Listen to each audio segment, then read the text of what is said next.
जय श्री श्याम भक्तों, कार्तिक मास का पावन महीना चल रहा है और इस महीने का आज है चौथा दिन और हम चौथा अध्याय का पाठ का श्रवण करेंगे। ये भगवान विष्णु को अति प्रिय है। इस महीने में हम कथा, श्रवण, दान, पुण्य कुछ भी करते हैं उसका अमोघ फल की प्राप्ति मिलती है। अश्वमेघ यज्ञ के समान हमें फल की प्राप्ति मिलती है। तो इस महीने में हमें ज़्यादा से ज़्यादा कथा, भागवत, श्रवण, दान, पुण्य करना चाहिए। गौ की सेवा अवश्य करनी चाहिए। दीप दान अवश्य करना चाहिए। बोलिए विष्णु भगवान की जय। चौथा अध्याय। नारद जी बोले, ऐसा कहकर विष्णु भगवान मछली रूप धारण कर कश्यप की अंजलि में प्राप्त हुए। उस मछली पर दया करके मुनि ने उसको कमंडल में डाल दिया। जब वह उसमें न समाई तब कुएं में डाला। कुएं से तालाब में, तालाब से समुद्र में डाली गई। तब मत्स्य रूपधारी भगवान शंखासुर को मारते हुए और अपने हाथ में दबाकर चद्री वन को गए और वहां सब ऋषियों को बुलाकर भगवान बोले कि जल के भीतर वेद निगम हो गए हैं, तुम उन्हें ढूंढो और शीघ्रता पूर्वक जल में से निकालकर रहस्य समेत ले आओ। तब तक मैं सब देवताओं समेत प्रयाग में निवास करूंगा। नारद जी बोले, तब तपोबली उन मुनियों ने बीज और यज्ञ मंत्रों सहित वेदों का उद्धार किया। उन ऋषियों में से जिसने जो निकाला वह भाग उसी ऋषि के नाम से प्रसिद्ध हुआ। पीछे सब मुनि मिलकर प्रयागराज को गए और प्राप्त हुए वेद ब्रह्मा सहित विष्णु भगवान को अर्पण किए। संपूर्ण वेदों को पाकर ब्रह्मा जी ने प्रसन्न हो देव और ऋषियों सहित अश्वमेघ यज्ञ किया। यज्ञ के अंत में देवता, गंधर्व, पन्नग, गुहक पृथ्वी पर दंडवत प्रार्थना करने लगे। देवता बोले, हे देवादिदेव, हमारी विज्ञप्ति श्रवण करो, यह हमारी प्रसन्नता का स्थान है, इसे तुम वरदान दो। हे रमापते, इन ब्रह्मा जी ने इस स्थान में नष्ट हुए वेद फिर पाए और हमने यज्ञ के भाग प्राप्त किए। इसलिए आपके प्रसाद से यह स्थान पृथ्वी में अत्यंत श्रेष्ठ हो और पुण्य देने वाला हो और यह महीना भी ब्रह्म हत्या आदि को दूर कर अक्षय फल देने वाला हो। श्री विष्णु बोले, हे देवताओं, जो बात तुमने कही है यही मुझे भी अभिष्ट है, सो ऐसा ही होगा। यह ब्रह्मक्षेम नाम से सबको सुलभ होगा। सूर्यवंशी राजा भागीरथ यहां गंगा जी को लावेंगे और इस जगह पर सूर्य की पुत्री यमुना जी का संगम होगा। जो पुरुष अपने पितृस्वरों के यहां श्राद्ध करेंगे उनके पितृगण मेरे स्वरूप को धारण करेंगे। मकर संक्रांति माघ मास में प्रातःकाल स्नान करने से उनके दर्शन मात्र से ही संपूर्ण पाप ऐसे नष्ट हो जाते हैं जैसे सूर्य से अंधेरे का नाश हो जाता है। और उनको मैं सालोक्य, सामीप्य और सारूप्य इन तीनों प्रकार की मुक्ति क्रम से देता हूं। हे देव मुनीश्वरों, हे मुनिवरों, मैं सर्वज्ञ रूप से बद्री वन में सदैव निवास करूंगा। जो फल और स्थान 100 वर्ष में मिलता है वह तुमको वहां एक दिन में ही प्राप्त होगा। उस स्थान के दर्शन करने वाले मनुष्य जीवन मुक्त हो जाते हैं। सुत जी बोले, हे विष्णु, देवताओं से ऐसे कहकर ब्रह्मा जी सहित वहीं अंतर ध्यान हो गए और इंद्रादिक देवता भी अंशों से यहां रहकर अंतर ध्यान हो गए। जो मनुष्य शुद्ध चित्त से इस पवित्र कथा को सुनते हैं और उनको प्रयागराज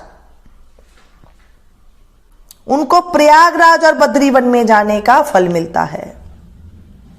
इस कथा को जो कहते हैं, सुनते हैं, सुनाते हैं और हुंकारा भरते हैं, बीच में जब कथा होती है उस टाइम पे हुंकारा भरते हैं, उसको प्रयागराज और बद्री वन में जाने का फल मिलता है।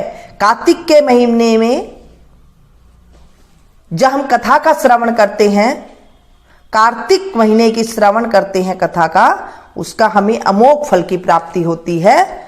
उसका अश्वमेघ यज्ञ के समान फल की प्राप्ति होती है। बोले विष्णु भगवान की जय। कार्तिक के महीने में कथा अवश्य सुननी चाहिए, कहानी अवश्य सुननी चाहिए। एक सास थी, कार्तिक नहाने 12 कोस जाती थी। घर में बहू जो थी वह कठड़िया में पानी डालकर कहती, मन चंगा तो कठौती में गंगा। वहीं गंगा जी आ जाती और वह नहा लेती। एक दिन सासू की नथ बह गई। घर पर बहू नहाई तो नथ उसके कठड़े में आ गई। उसने नथ निकाल कर रख ली। सास वापस आई और उदास होकर बैठ गई। बहू ने पूछा, सासू जी उदास क्यों बैठी हो?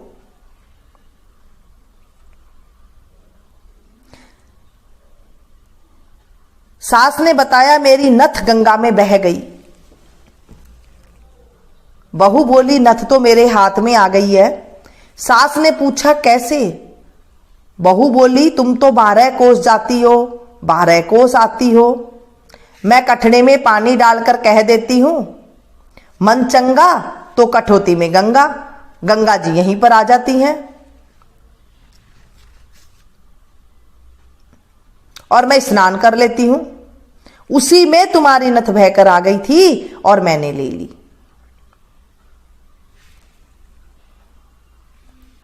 हे गंगा मैया, हे कार्तिक महाराज, जैसे सास को आई किसी को मत आना, और जैसे बहू को आई वैसे सबको आना। जैसे बहू पर टूटी वैसे सब पर टूटना।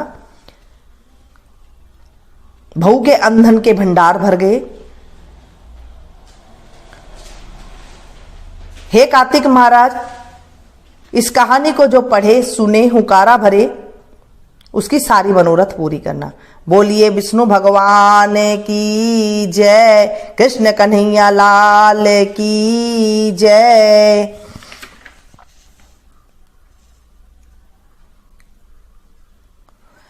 राम जी हरि हरि चूड़ियां रतन पहुंचिया तो राम चले ससुराल जी। राम जी जाऊ तेरा गंगा जी के किनारे तो जादू के चरण पखारा जी। राम जी चरण पखार चरनामृत लेना तो धन धन भाग हमारे जी। राम जी उगा का दातन गंगा जल झारी तो जादू न दातन दीवाओ जी। राम जी ताता सा पानी तेल उबट ना तो जादू न मसल उबट नुआओ जी। राम जी पाट पीतंबर रेशम की धोती तो जादू न बस्तर पहनाओ जी। राम जी घिस घिस चंदन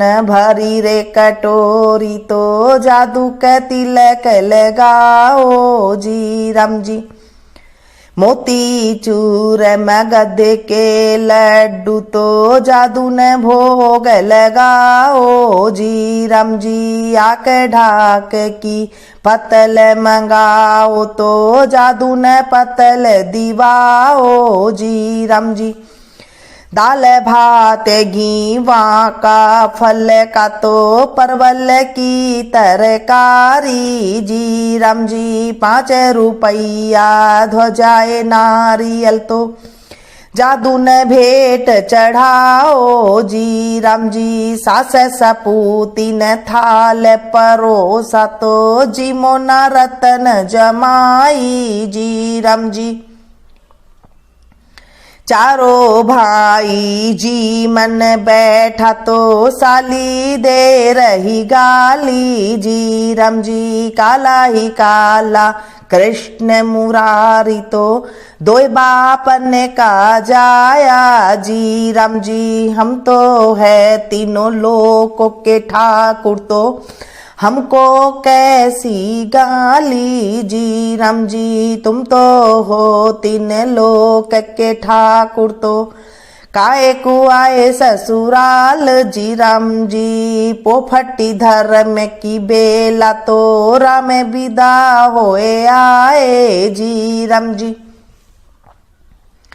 क्या कोई आया नगरी का राजा तो क्या न कोई आया बराती जी। राम जी दशरथ पुत्र कौशल्या का जाया तो राम विदा होए आया जी। राम जी गुड़ले पे बैठी मात यशोदा तो गुड़ले पे बैठी माता कौशल्या तो कैसी के पाई ससुराल जी। राम जी ससुर हमारे है इंद्र वरुण है तो सासू गंगा जल झारी जी। राम जी साला तो हमारे चांद सूरज है साली है कामण गारी जी। माता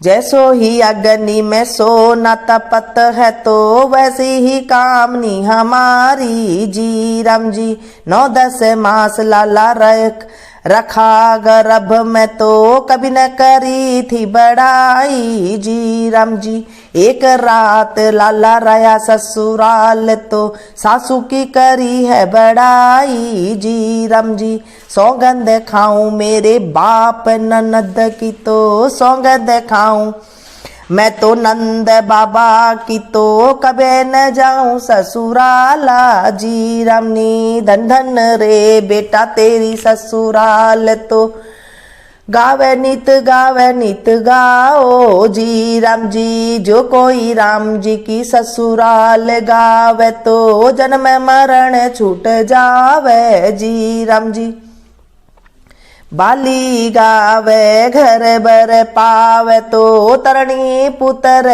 खिलावे जी। राम जी बूढ़ी गावे गंगा यमुना नावे तो स्वर्ग पाल की आवे जी। राम जी कार्तिक के महीने में राम जी की गाली जरूर गानी चाहिए। इससे गाने से हमारे पापों का नाश होता है और घर में सुख शांति आती है। अगर कंवारी लड़की गाती है तो उसको मन भावन पति मिलता है और जो शादीशुदा है उसे पुत्र मिलता है। और बूढ़ी गाती है तो स्वर्ग की पालकी मिलती है, स्वर्ग की प्राप्ति होती है। बोले विष्णु भगवान की जय।